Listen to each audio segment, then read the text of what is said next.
Good afternoon, everybody.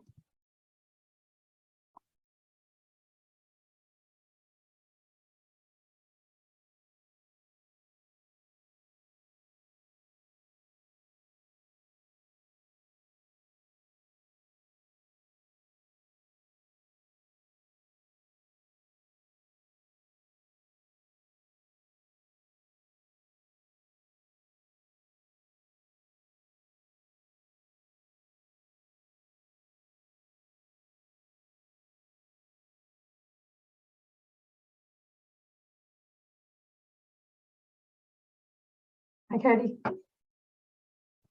Hey, Dr. Smith.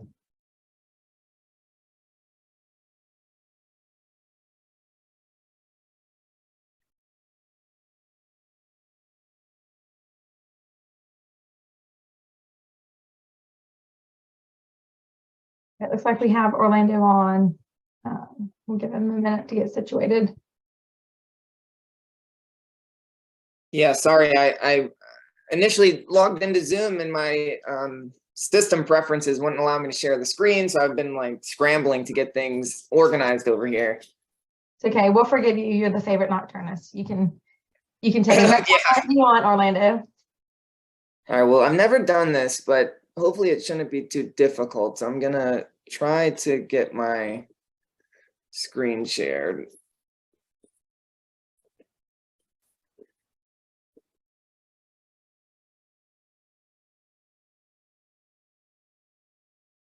Looks perfect. You can see it.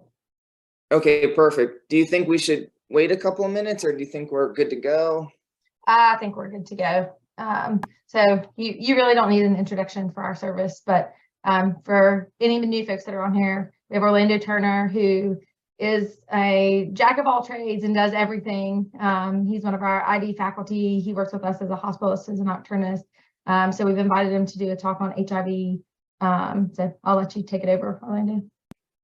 All right, great. Well, welcome. I want this to be as interactive as possible, and it's a bit difficult on Zoom, so I won't hold everyone to speaking, but if you have a question, please feel free to speak up. And if there's a few cases scattered throughout this, and if you want to chime in, please feel free to do so. And if my children don't respect that I'm on a Zoom, I just expect that. So if you see someone coming in, I apologize in advance. Financial disclosures, I really don't have any. I have done some educational material review for Academy of Continued Healthcare Learning. I don't think it's relevant, but I chose to disclose anyways. So the objectives of the talk, it's really going to be about when you should suspect acute HIV, how does HIV affect the immune system, what types of opportunistic infections are involved in the progression of HIV, and what to do about antiretroviral therapy on the inpatient setting. And there's not a lot to do as far as the management, so that'll be a brief topic, but these are the objectives. All right, so just briefly to talk about the history of HIV. Back in the 80s, there was an unusual cluster of infections that were seen in gay men. And within about 6 or 7 years, they had some antiretrovirals developed, but it was another 10 years after that that they started combining them into an effective treatment. So this has really changed HIV from a rapidly deadly diagnosis to a chronic health condition. And I hear a lot of doctors in the HIV field saying like, well, if I could choose between HIV or diabetes, I would certainly rather have HIV. As long as you take your medication, the long-term complications are relatively low, but it's certainly something that we want to try to avoid if at all possible. 84 million infected worldwide, 40 million have died. In the United States, there's been just over 1 million infected with 700,000 deaths, and it's about 3 to 1 male predominant. just over half have a suppressed viral load, and there are several reasons for that, which I'll talk a little bit about. And 15% who are infected are unaware of their infection. And oftentimes these patients will present in advanced HIV, and there's an opportunity to diagnose them when they come in with an opportunistic infection, and it's important that we take that opportunity and diagnose them appropriately. So there's 40,000 cases a year in the US, and just as I was talking about, 20% or so of these are late diagnoses, which is considered with your CD4 count less than 200, or what people would call AIDS. Some of the reasons why patients are not virologically suppressed has to do with linkage of care, their mental health or substance use disorders. Rarely you can have just drug resistance from HIV itself, and our medications are to the point now where it's very rare that we can't find some combination that will control a patient's virus. However, in some of those difficult patients who have a lot of drug resistance, there's a reason why they have drug resistance, and that's usually that they've been non-compliant over many years. So when we start talking about injections and multiple tablets per day, it's challenging in that particular patient population to get them to comply after many years of intermittent compliance or non-compliance. So that is a very challenging population of patients to keep suppressed. And it's important because when patients transmit a very resistant virus to another person, that person kind of carries that virus's history. And that other person will be infected with a very difficult to control virus. So it poses a very challenging problem. Here in the Southeast, as we all know, there's a lot of health disparities, and we have, when compared nationally, the highest rate of new HIV diagnoses and the highest percentage of persons living with HIV compared to the population, and also the lowest rates of viral suppression. About 50% of patients infected is men who have sex with men, and it seems like Atlanta is kind of the epicenter and helps drive the statistics for the Southeast. 24% of the transmissions are due to heterosexual exposure. It should be noted this is the most common means of transmission worldwide, and a very low but important route of transmission is IV drug use. We really don't see transmission through blood transfusions and things like that any longer. There is still that happening worldwide, but not in the US. About 75% is male. As I was saying, it's about 3 to 1 male predominant. Just over half are Black, and about a quarter are white. So in Alabama, this is yearly cases of new HIV diagnoses over the last 10 or 15 years. And you can see we've been making some progress. We started with around 700 cases per 100,000 in 2008 and got it down to about 585 in 2020. The progress is slow going, and there's been a tremendous amount of money spent on this, but hopefully with PrEP and some other interventions, we'll be able to keep this number going down.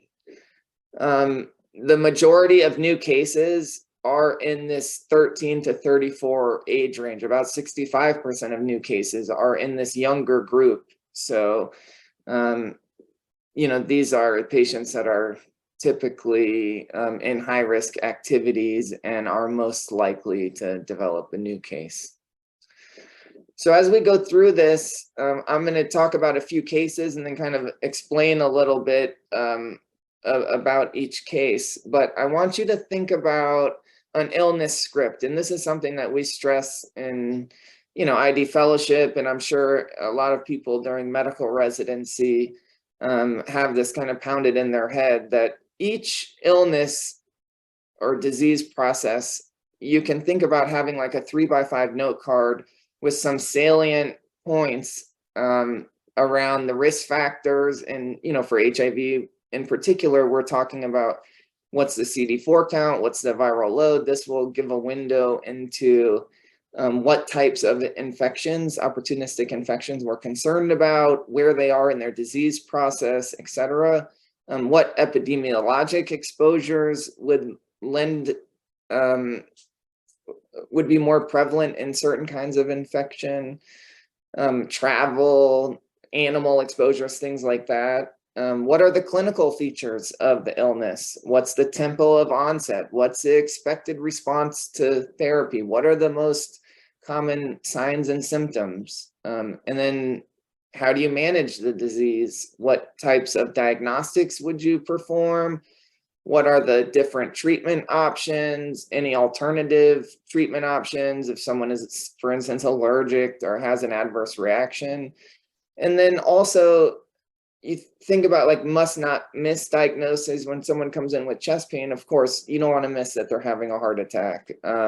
And other disease mimics, could be GERD. So each disease process, you should have a kind of a mental note card, and you can quickly in your mind go through and compare your note cards anytime someone presents a patient or you go and talk to a new patient.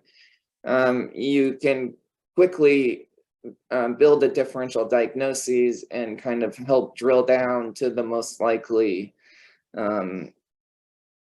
presenting disease. Okay, so this is a case that I saw a couple months ago at Highlands ED. This is an 18-year-old Black male. I normally don't put race in the HPI, but because of the disproportionate amount of Black and minority populations affected with HIV, I thought it was important to leave that in here. He presents to Highlands after a syncopal event. He's in high school. He says that he's been having headaches, sore throat, malaise for the last 2 days. He was febrile to 103 on initial vitals, and he's accompanied by his music teacher. He's located in the hallway of the emergency department. His white count is 4. His creatinine's a little bit elevated. We don't have a baseline. The ED has already done a lumbar puncture, and the results have come back just before they called me. He has 3 white cells, no red blood cells, normal protein and glucose, and due to the positioning, they couldn't get an opening pressure. His HIV screening is indeterminate, and he's on vancomycin and acyclovir. So I was a little, I was certainly suspicious in this instance of, and I would give everyone a chance to speak up, but I think this case in particular is pretty clear with the HIV screening. Now, even though the HIV screening is indeterminate, that doesn't rule out acute HIV. It should raise your suspicion for acute HIV.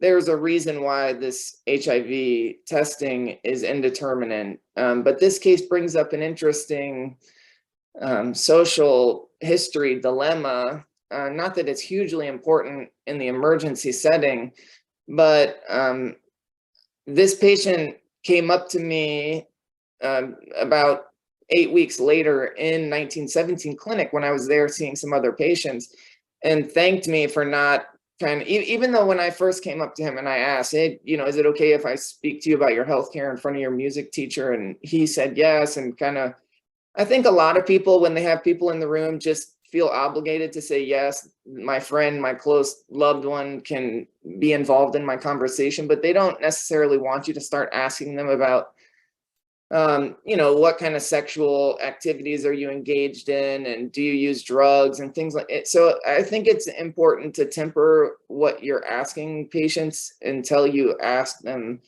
in a private setting who they're willing to have involved in those conversations. So I just wanted to make a quick point about that because I thought it was an interesting comment that he made to me. So this is what we look for in HIV testing. Are you all able to see my pointer on the screen? You are, okay. So time 0, you get infected. Infection is transmitted. Within about 10 days, you can see the RNA in the bloodstream. So that's an HIV viral load. That test is not a rapid test. It can come back within a reasonable amount of time, but the screening does not look for RNA. The screening looks for two things. It looks for the antigen and the antibody. So a P24 antigen is part of the viral membrane. It's a viral membrane protein. And the antibody, of course, is our body's immune response to seeing that antigen. So the antigen will pop up shortly after the RNA. And the timing on this graph is a little bit old. The time has become a little bit shorter. So about on day 5 is when we'll detect the HIV RNA. By day 10, we'll see the viral proteins. And then somewhere in the 2 to 3 week range, our immune system will respond and identify, will identify antibodies in the bloodstream. And that's the typical serologic response to any illness about, 2 weeks later. So, and the 4th generation HIV screening, which is what we do at UAB, looks for antigen and antibody. If the antigen is positive, but the antibody does not confirm that there is an infection, it will give an indeterminate result, and you need to verify or rule out infection with an HIV molecular test, meaning the viral load. So in this patient, I ordered a viral load, which was, almost 1 million. It's important that we know who to test, and I think we are, we lean on the emergency department a lot of the times because they have these reflexive tests that they order for hepatitis C and HIV, but direct admissions don't get these tests. And after a test has been ordered historically, they don't always repeat it. So depending on risk factors, you have to be vigilant about knowing when to repeat an HIV screening. Anyone that's pregnant, during every pregnancy, the patient should be screened for HIV. That's typically done by OB.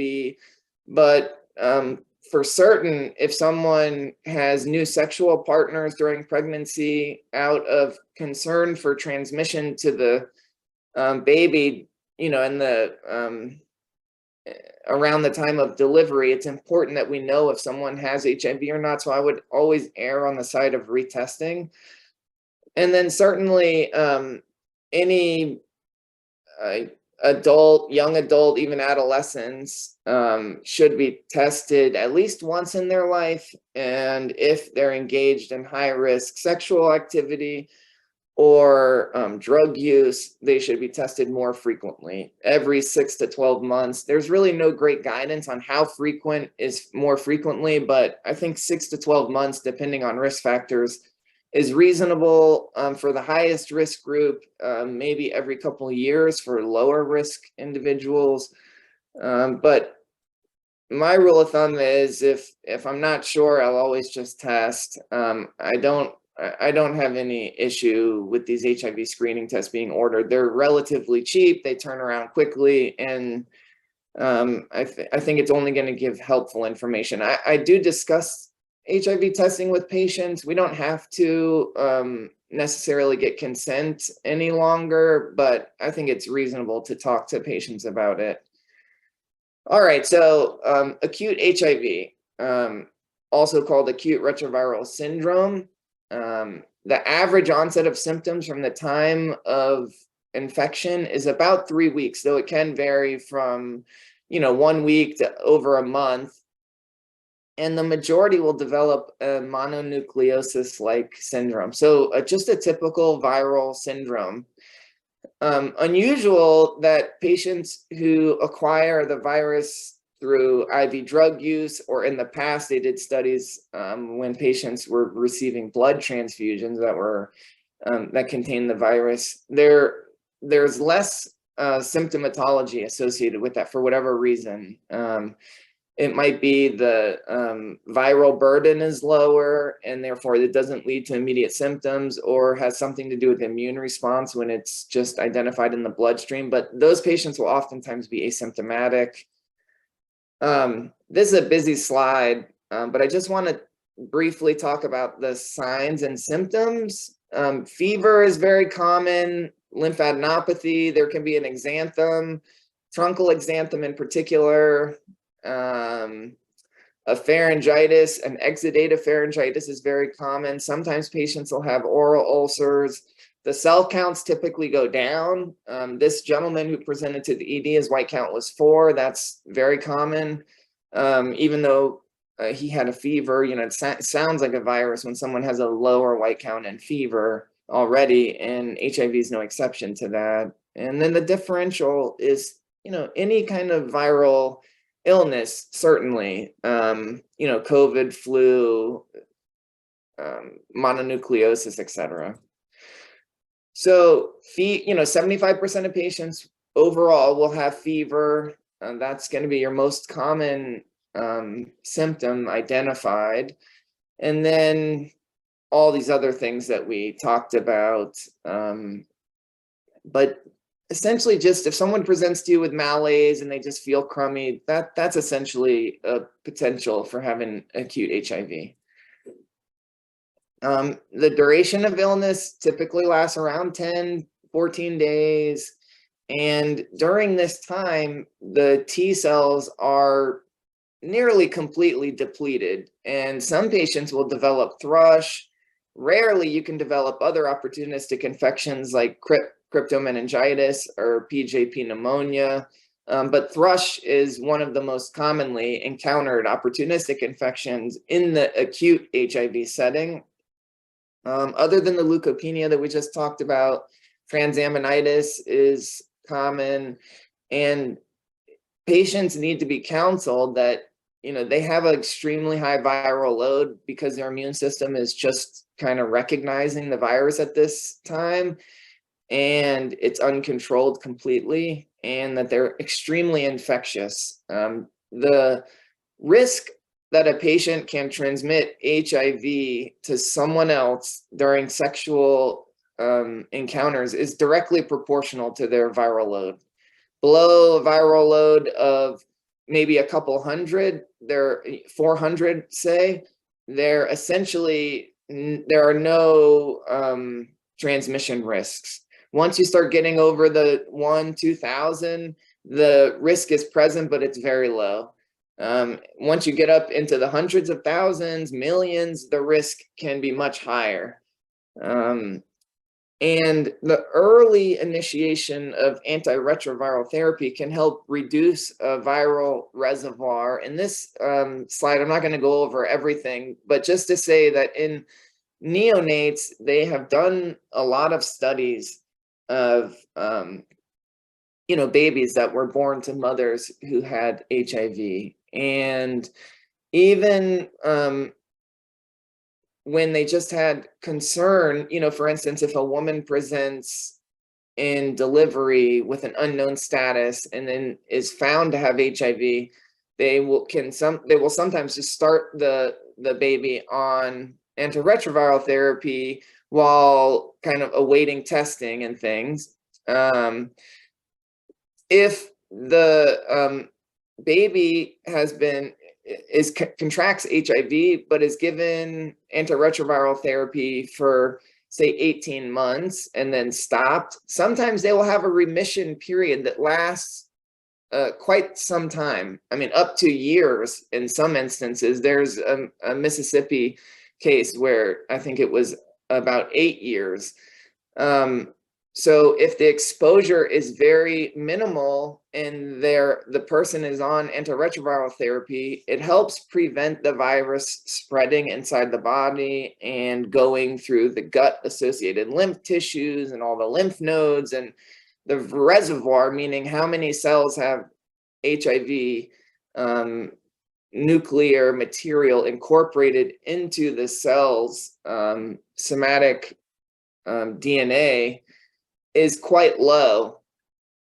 Though they have HIV, and if the pressure of antiretroviral therapy is stopped, HIV will come back eventually, but the remission can be very long. Whereas if someone has been infected with HIV and has been untreated for years, you can start those patients on antiretroviral therapy for years at a time. And when you stop the therapy, they're going to rebound virus very quickly, maybe in a matter of a couple weeks.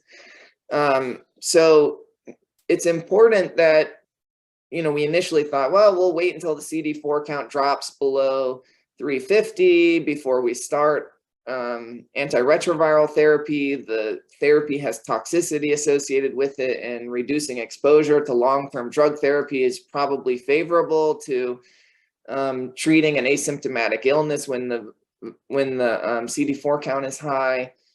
But our drugs are better now, and we better understand that having the virus just kind of run roughshod over your immune system is not necessarily a favorable thing to do. And early initiation of treatment will preserve your immune functioning long term, and help reduce HIV-associated morbidity and mortality. Even for non-infectious, non-OI related things, it will reduce inflammation and help with, your cardiovascular health, all types of things. And of course, treatment as prevention. If someone is treated and their virus is suppressed, they are no longer at risk of transmitting to other people. So there's a social pressure to treat as well to help, control the epidemic. So really, as soon as someone is diagnosed, agrees to care, and has access to care, we want to start treatment. And in a lot of academic centers, we're starting treatment day one. Now, HIV medicine is expensive, and a lot of people don't know this, but there's a whole kind of insurance support system for patients with HIV called the Ryan White. It was Ryan White Act was passed back during the HIV epidemic to give health care to patients infected with HIV. And it takes a little bit of time to get their insurance squared away so that they can get medicine oftentimes. So if we start medicine day one in the hospital, when we discharge someone, they may not have somewhere to go to pick up medicine, which, unless we high risk it. And it's, as I said, it's very expensive, and it might not be great for our health center to, start patients a week earlier at thousands of dollars of cost. So we just want to make sure that we can continue someone on therapy when we start it. And that's why we oftentimes don't start patients immediately, but we start them on their first follow-up visit at 1917. Some special circumstances where ART is indicated immediately. So if someone has an opportunistic infection, some of these diarrheal illnesses and PML, which is progressive multifocal leukoencephalopathy, that's a sentinel illness that patients can present with, which essentially is an opportunistic infection that leads to hospitalization, and someone who doesn't know they have HIV. These patients should be treated with ART because there is no treatment for the underlying diarrheal illness, cryptosporidiosis, microsporidiosis, or PML, which is a viral process that affects the brain. There's no good treatment for any of these. So the treatment is help boost the patient's immune system by getting them on an ART. Cutaneous Kaposi's sarcoma, we can use antiretroviral therapy instead of cytotoxic chemotherapy aimed at Kaposi's, and oftentimes patients do very well.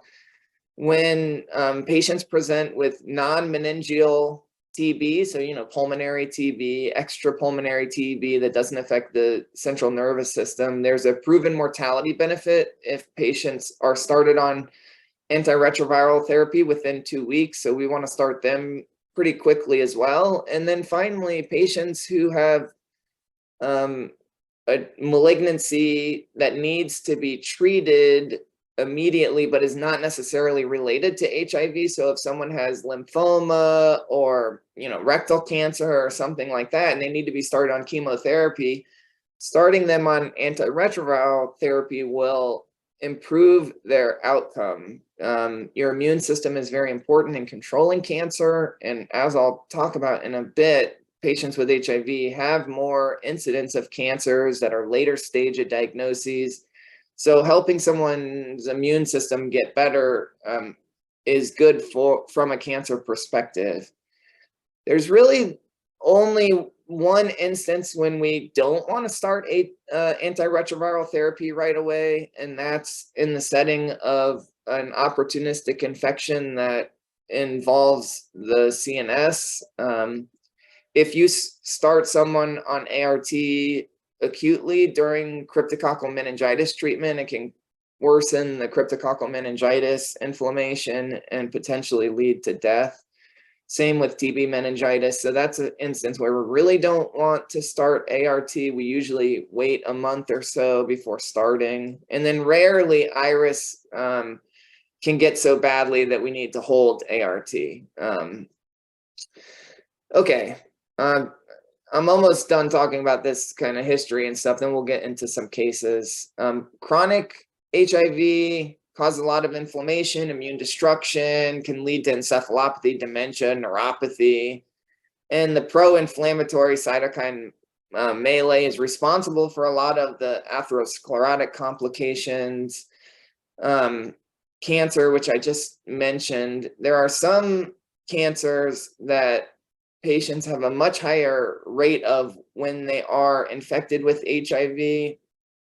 But as stated, even non-AIDS defining cancers present at more advanced stages in persons with HIV.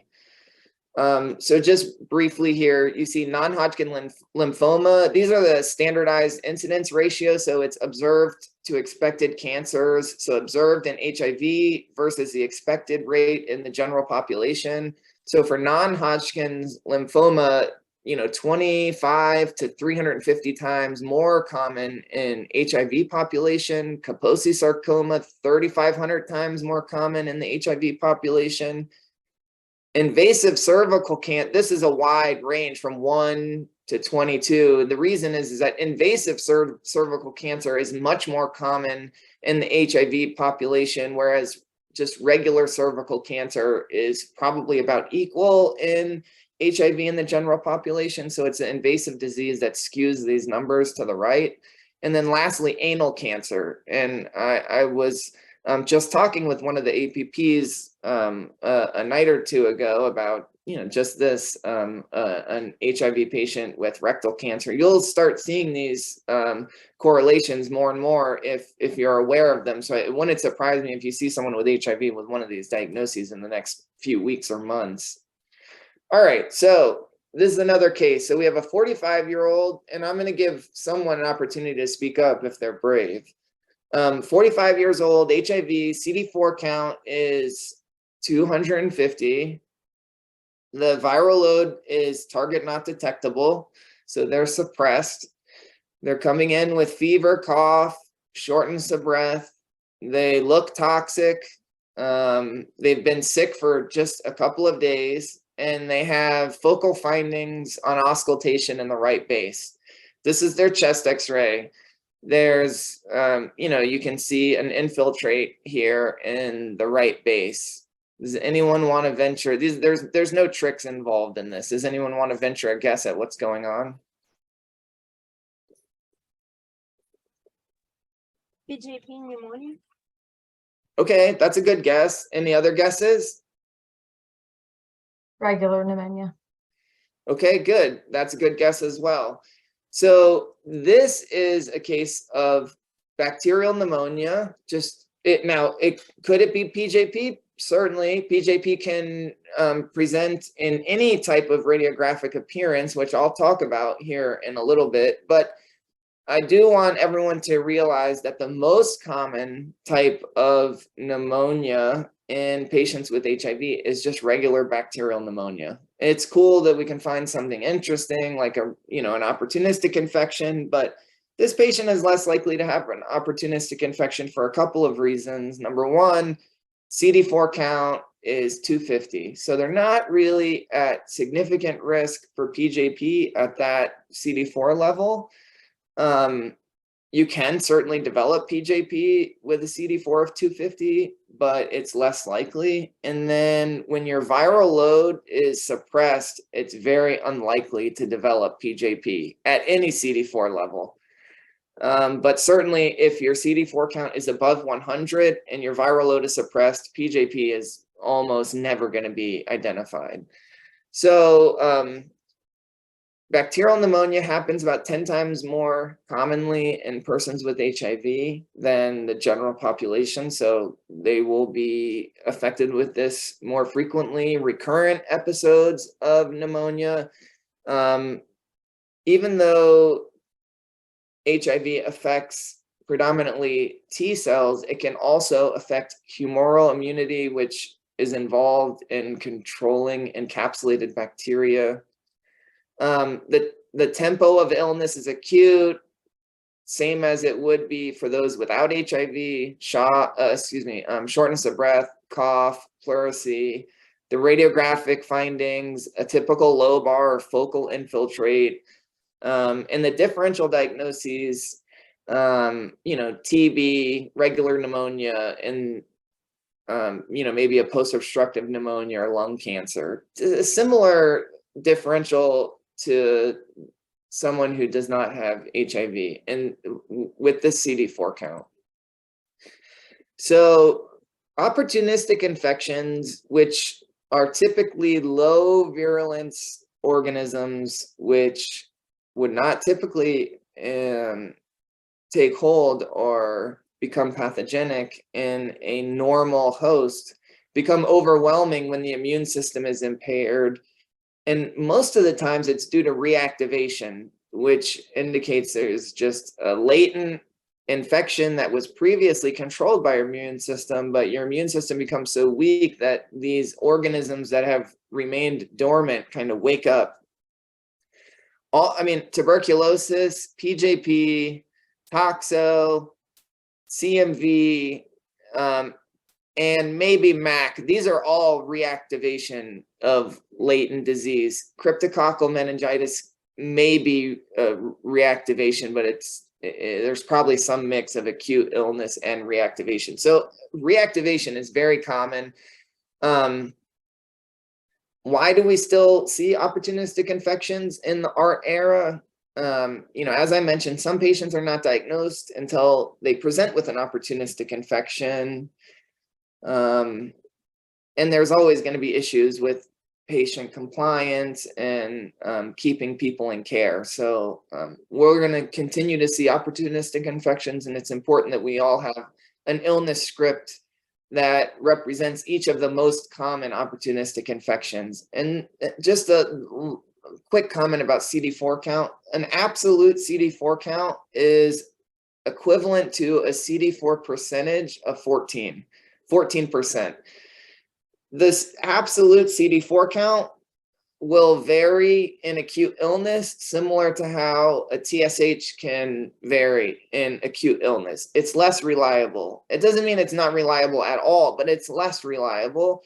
The CD4 percentage seems to be more reliable during acute illness. It can still vary, but if you have a CD4% that is 17 and a CD4 count that says 100, it's probably that this patient just has an acute illness, but their immune system is not too bad. So you can get some information from looking at both the absolute CD4 count and the CD4%. And the cutoff for the CD4% that you want to remember is 14. Below 14 is usually trouble. Above 14, you're usually doing pretty good. And that's equivalent, again, to a CD4 count of 200, absolute. All right, so HIV affects the T cells predominantly, but really it affects all immune cells. You initially get lymphoid hyperplasia, diffuse lymphadenopathy. In advanced HIV, You get atrophy of the lymph tissue, failure of the follicular dendritic cells, which is your antigen presenting cells in the lymphoid follicles. And when your FDCs fail, you can't respond to new antigens, to new infections, and you become very susceptible to new infections. Once a patient's HIV is advanced enough that their CD4 nadir is low, in the double digits, low 100s, things like that, even if you give them ART for, years and years, a decade even, when you stop their ART, their CD4 count will drop again very rapidly. Your immune system takes on permanent damage when your CD4 count gets whittled away over many years, and it will really never recover. So there is permanent pathology that is left when someone goes with long-term untreated HIV. I'm not going to get into this too much, but essentially the macrophage or dendritic cell will phagocytose a bacteria, process it, and then present on the MHC class 2 a portion of the bacteria which binds to the T cell receptor. The T cell then becomes stimulated and it will repopulate into more T cells, and it will go on to also activate humoral immunity. And you see, this is just kind of how the T cell cascade works, from antigen presentation, T cell increases in T cell numbers, and then you can stimulate humoral immunity and cellular immunity. And both are impaired in HIV, but cellular immunity probably more so than humoral immunity. Regardless of the CD4 count, some infections occur at a higher frequency in those with HIV, even above a CD4 count of 200. And the incidence goes up as CD4 count goes down, even though you don't necessarily need to have a low CD4 count to have the infection. So bacterial pneumonia, which is what we just talked about, but also tuberculosis. The incidence of tuberculosis should be considered, anyone with a CD4 count less than 500 can have tuberculosis, but once you get less than 350, the reactivation starts to go up quite significantly.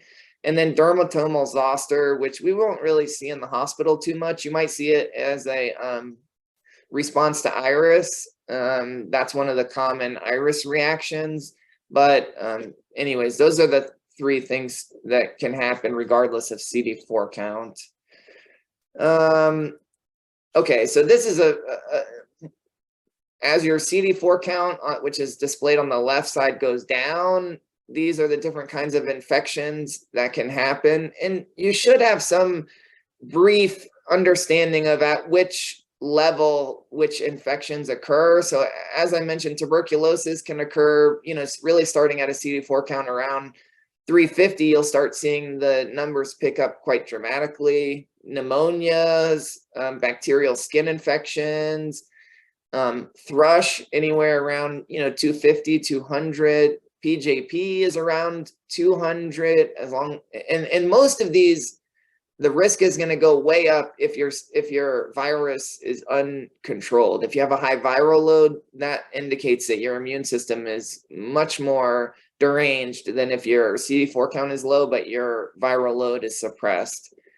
And then we have some histo in Alabama, so it's important to keep that in mind. All right, so here's another case. CD4 count is 100. Viral load is greater than 1 million. Patient has 3 months onset, chills, night sweats, weight loss. They're cachectic and they are non-toxic appearing. This is their chest x-ray. Does anyone want to take a guess at what this could be? This could be a number of things, but any ideas? TB. TB, okay, all right. So this is TB. This is this is an unusual or, a more disseminated or advanced type of TB that we'll talk about here in a second. So TB, a high CD4 count, patients with TB will present like normal hosts. They'll have cavitary disease. The upper lobes will be the focus of infection. Hemoptysis is common, and they can typically present with like a subacute to chronic illness, but they can be septicemic. You can get someone with an acute sepsis TB presentation if their immune system is functional. As the immune system declines, your body's ability to mount a defense to the organisms goes down, and your illness acuity moves towards chronic type of response. There's no preference for the upper lobes. Non-cavitary disease is more common, and miliary disease is also seen regularly in the very immunosuppressed population. These patients will have disseminated disease, including extrapulmonary foci of infection, and they'll have a lot of hilar and mediastinal lymphadenopathy. So this is miliary pattern. Miliary just means, resembling seeds. There's just it might be difficult to appreciate on the computer screen, but there's a lot of little dots on this chest x-ray, and on the CT scan, you see these little kind of several millimeter little nodular foci of infection that become seed-like on chest x-ray. So the risk factors for tuberculosis, HIV, and diabetes are two of the leading risk factors. If you're in jail, if you're on a biologic, these are kind of the most important things to remember. Travel, immigrant is also important. Most commonly, it's due to reactivation of a latent infection. And if you have latent tuberculosis in the setting of HIV, particularly advanced HIV, you'll have somewhere around a 10% reactivation risk per year. If you have latent tuberculosis and you're otherwise immunocompetent, your risk of reactivation is 5% over your lifetime. So you can imagine that if someone has HIV and latent tuberculosis over 10 years, you're essentially, if you're playing the numbers, you're guaranteed to have reactivation at some point. And this is why anytime we have a new HIV diagnosis in clinic, we always do T-spots and we treat latent tuberculosis, just because the reactivation is so high. The illness progression, that tempo is weeks to months. And now at UAB, we've been sending out emails lately, these 2 sputum samples, Q12 hours, with the MTB PCR probe that can be used to take people off of precautions. The interferon gamma release assay, or the T-spot, is what we use to screen for TB. It's less helpful for diagnosing acute infection, but we will order it in the hospital sometimes. And the differential diagnosis for TB, anytime you think of TB, you should always think about histoplasmosis, and you should just reflexively order a urine histo anytime you're considering TB. I would strongly support doing that, because the two can present so similarly, and TB can be very difficult to diagnose. A lot of the patient providers in endemic areas will say, if you're diagnosing every case, definitive diagnosing every case that you're treating, you're not treating enough cases. So some people present and you just have to have a high suspicion and just pull the trigger on treatment. It's kind of like how surgeons would say about removing appendices. If all the appendix you're removing are inflamed, you're not doing enough appendectomies. So you have to keep that in mind. It's a difficult diagnosis to make, and you have to have, high suspicion for differential or other infections. The response to treatment is slow. The organisms multiply, they divide very slowly. So when you start antimicrobials, you're not going to get a dramatic response to treatment. It's going to be a slow process. As organisms die, patients will gradually get better. So if you're starting ripe and the patient's not getting better 3 days, 5 days later, just be patient. That's expected. All right, here's another case. CD4 is 125, so, pretty heavily immunosuppressed, not on any antiretroviral therapy, have dry cough and dyspnea that has progressed over the last 3 weeks. On exam, they're showing increased work of breathing. They have diffuse rales. Now, this patient, the key thing that you want to know is this dyspnea on exertion, dry cough, progressive over the several weeks range. Oftentimes, these patients will have fevers, and this is PJP. So the risk is certainly when your CD4 count is less than 200. But absolutely, when your CD4 count is less than 100, you'll be more likely to have PJP.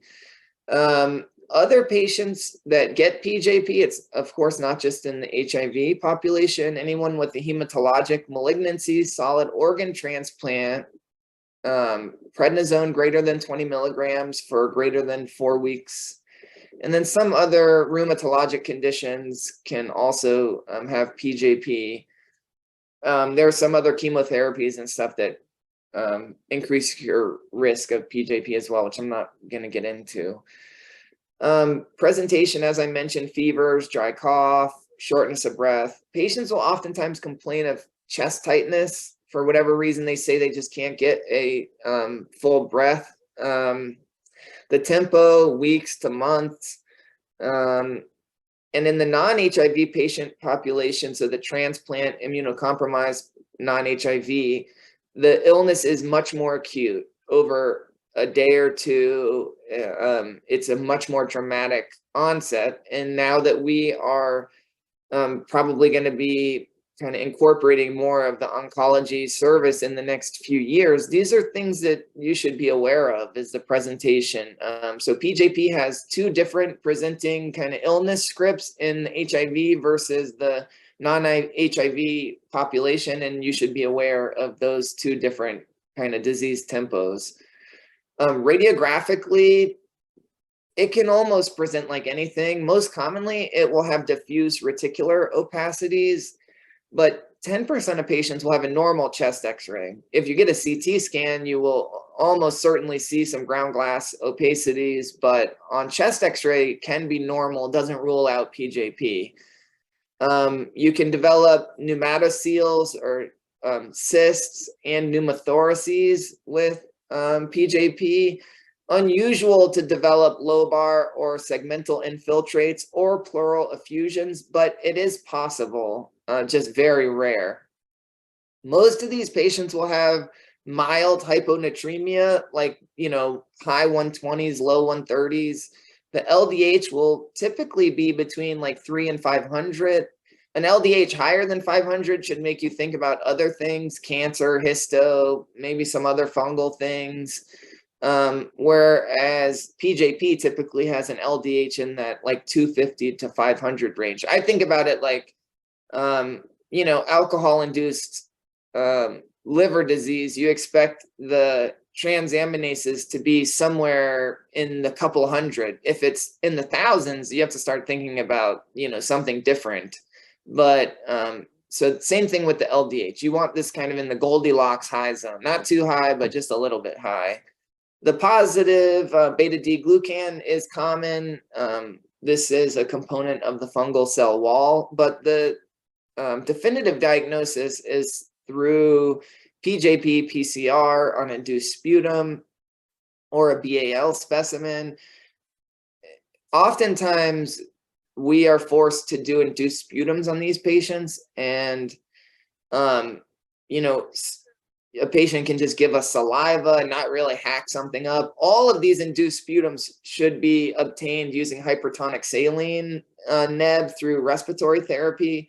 But even so, with all of poor collections or poor patient effort or whatever, the sensitivity of induced sputum is still only 50%. So you can't really rest on a negative PJP PCR, but a positive PJP PCR is a definitive diagnosis for sure. We use high dose steroids to treat this, 3 weeks. And if someone's hypoxic, they get steroids. I'm sorry, I think I might have said steroids. We use Bactrim to treat this. And if they're hypoxic, we use steroids. Initiating ART is helpful. And then, I talk a little bit about prophylaxis, which is not really important for inpatient medicine, but suffice to say, when the CD4 count improves to above 200, or when your viral load is suppressed and your CD4 count is greater than 100 for 3 to 6 months, the prophylaxis can stop. It used to be CD4 needs to be greater than 200 for 6 months, and now it's 200 for 3 months. And then we have this caveat, well, if it's 100 to 200 for 3 to 6 months and the viral load suppressed, so the requirements for when to stop prophylaxis keep on creeping downward, which is nice. I'm not going to get into this, but this is just to show these infections can present however they want to. Of course, there are most common presentations for each of these infections. PJP will most commonly present diffusely on imaging, but it can present however it wants. So particularly in immunocompromised population, you cannot just completely exclude things based on radiographic appearance. Sometimes, when the immune system isn't working well, things can present a little unusually. So just keep that in mind. All right, so another case, a 32-year-old male recently diagnosed with advanced HIV. So CD4 count is low, less than 200. That's typically what that nomenclature means, advanced HIV. Started an ART 3 weeks ago. His stats at that time, CD4 count was 10, viral load 50,000. He's having fevers, night sweats, abdominal pain, diarrhea. He's had a 10% weight loss in the last few months, including right upper quadrant pain, has a mild dry cough. Profound pancytopenia is noted on labs. That can be difficult to interpret in advanced HIV. The HIV itself can cause cytopenias. The antiretroviral therapy can contribute to cytopenias. Bactrim prophylaxis can cause cytopenias. It's very difficult to know what to make of that, but his is particularly striking. CT chest is clear. Abdomen and pelvis CT shows some lymphadenopathy and hepatosplenomegaly, but otherwise no other lesions. Blood cultures, urine cultures are negative. Patient's been treated for a week for pneumonia for whatever reason, and it's not changed the fevers at all. This is a case that I saw as ID hospitalist, actually. So this is a real case. Now the differential in this patient is fairly vast. And you can have infectious and non-infectious considerations, including iris and things like that. But disseminated MAC is probably the most common opportunistic infection in this type of presentation, and it's one of the most common opportunistic infections that we're going to deal with a CD4 count of less than 50, particularly when the viral load is elevated. So this is something that I want everyone to be able to recognize, again, because it's very difficult to diagnose.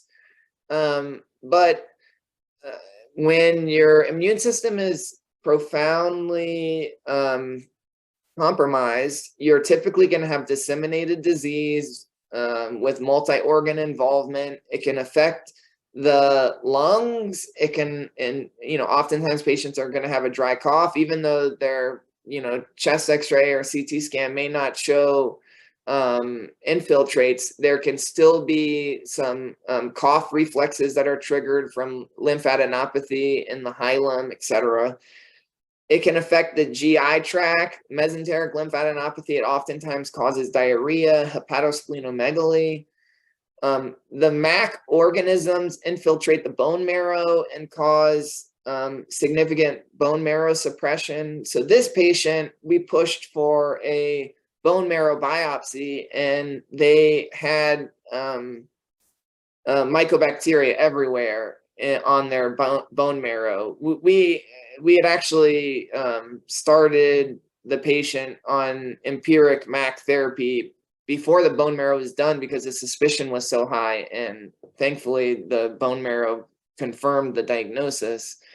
The LDH can be elevated, ALK-Phos can be high, and you want to order a serum AFP isolator early in the course of illness on these patients because it can take several weeks sometimes to turn positive, again, because mycobacteria replicate very slowly. So if we go ahead and treat them empirically for bacterial pneumonia or whatever normal things we want to fire off, we should, in the back of our mind, be concerned about other opportunistic infections. And I think anytime the CD4 count is less than 50 and someone presents with fevers and a subacute to chronic disease tempo, you should think about MAC and order an AFP isolator. Probably also a urine histo and a T-spot would be reasonable since the chest x-ray is clear. Doing a rule out for pulmonary TB doesn't make a lot of sense in this patient, but that doesn't exclude extrapulmonary disease. So patients with extrapulmonary disease don't need airborne precautions, but nonetheless, I'm getting off topic now. Otherwise, you can do lymph node excisional biopsy to look for the diagnosis, but a bone marrow is probably the gold standard for diagnosis with a serum AFP isolator, probably the easiest and least invasive, but sometimes takes a little bit longer.